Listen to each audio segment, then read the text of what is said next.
Hi, Sharks. It's Financial Sharktress Sadiq coming to you with another Money Monday Live. This week is all about lifestyle inflation, and this is a really tough one because when we start making more money, we feel like we deserve more, and we want to have things in our life that show that. And so, what ends up happening is that as we earn more money, our expenses also start to grow. And the spot that you want to be in is earning more money, but not having more expenses, right? Because you don't want your expenses to keep growing exponentially because then you're in the same spot, right? You're not saving, you're not investing, you're not doing all of the things and working towards your goals, but having more money should allow you to work towards your goals.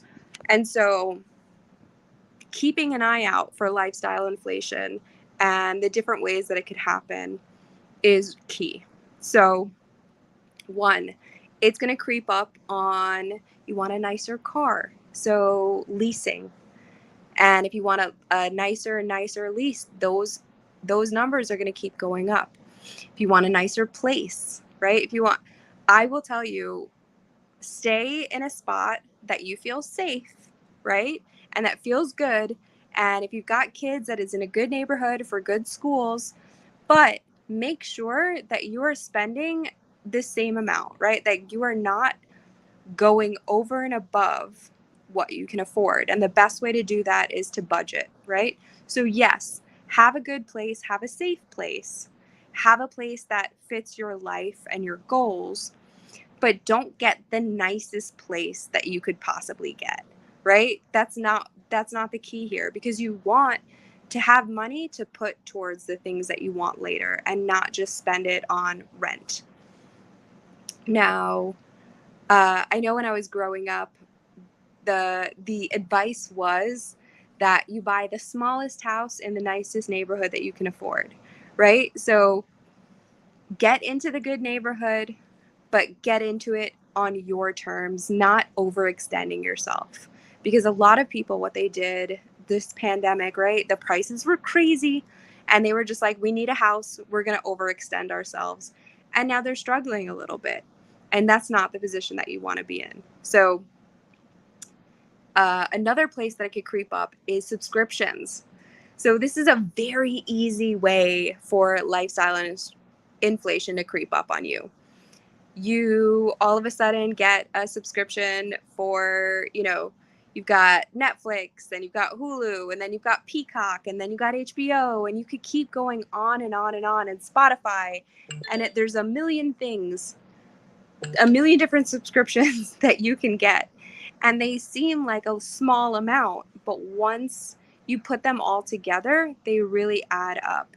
Another place is clothing, right? So you want to have nice clothes. And so you spend a lot of money in order to look like the circle of people that you want to look like. It's not the cheapest, but this is actually funny because this is a subscription that I use. I do Rent the Runway. And so I don't have to go shopping, but I always have new clothes, and they are always designer clothes. And I've been doing that for, I would say, 3 years now, 4 years almost. And it has served me really, really, really well. I've saved myself hundreds of thousands of dollars if I was going to actually purchase those clothes, which I would not have, but I have had clothes to wear to special occasions and just every day. And so that is a way to like have the lifestyle inflation, but not go crazy, because I'm not buying $1,000 dresses or $1,000 skirt. But I'm renting it for, and I'm getting a healthy stream of clothing coming in and going out, and I don't have to commit to anything. I don't have to purchase anything. I don't have In 2 months I don't feel like, hey, I got to buy something else. Um, Another thing is electronics. That's a huge one, right? So you always want the latest phone, the latest iPad. I will tell you, my phone is old. It is not super old. It is 2 years old. My iPad is old. I have two iPads, and they are both like old. I've got some laptops. Like I use it until I can't anymore. And that's the key, right? To really, if you're going to buy things, then get the useful life out of it. Don't just buy things to buy things so that you look like someone else or that you're impressing someone else, because that's where lifestyle inflation comes from. It also comes from that feeling like I deserve more. And yes, you do deserve more, but you deserve to have your goals met. You deserve stability. You deserve to feel accomplished and empowered. And if you give in to lifestyle inflation, that's not going to happen.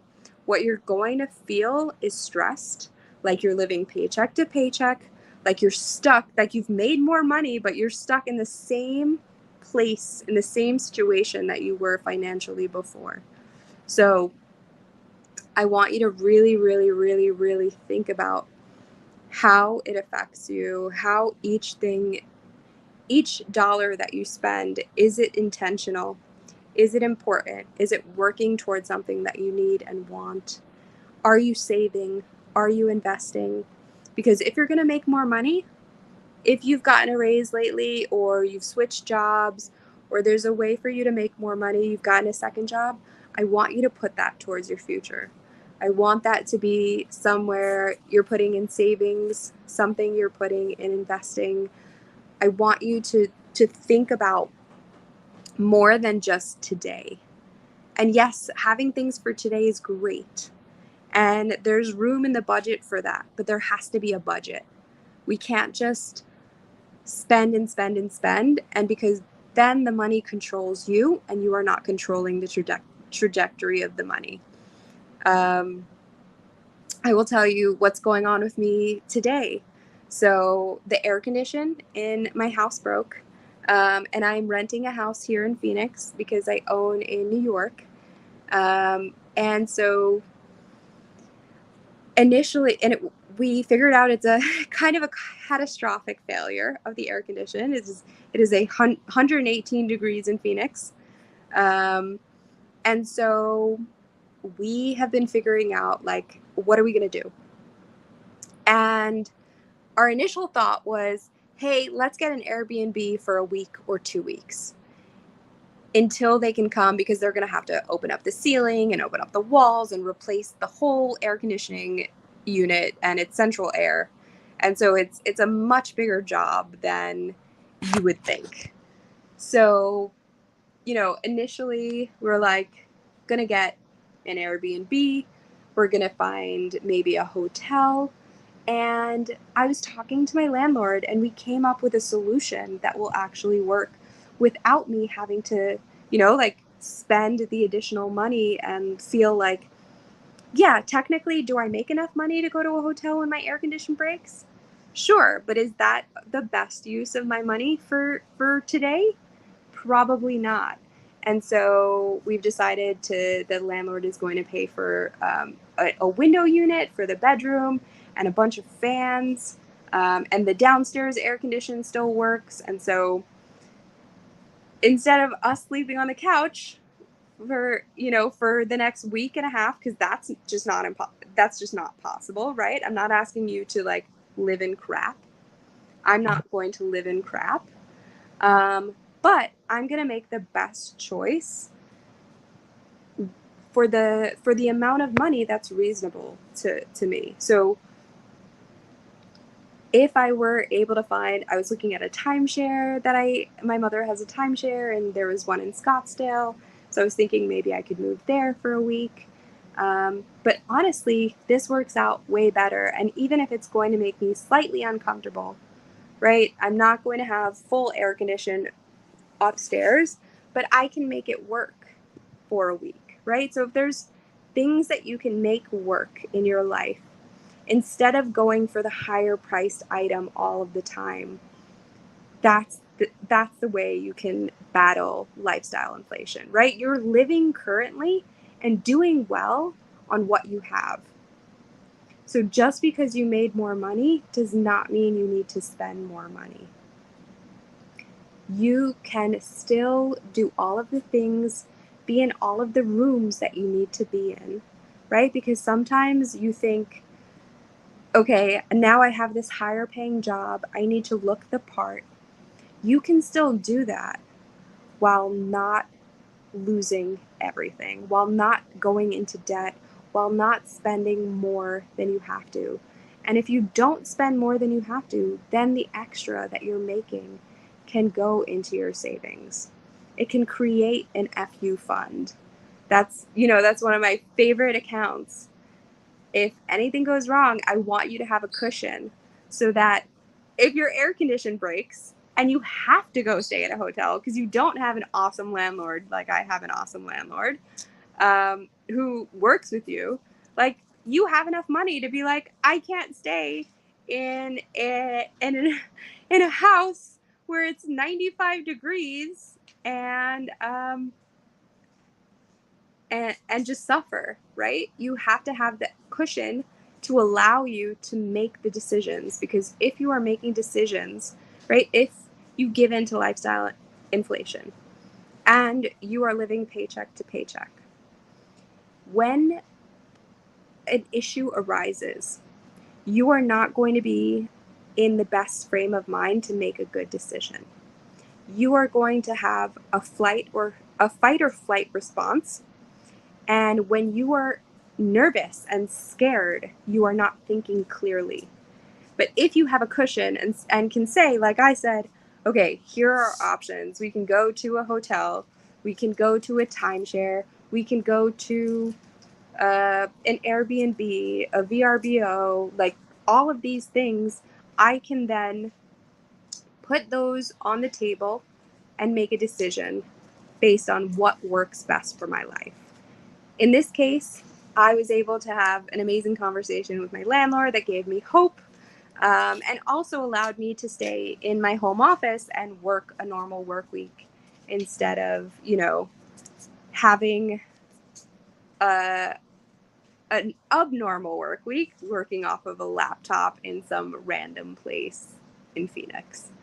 So please look out for all of the different places where lifestyle inflation can happen in your life.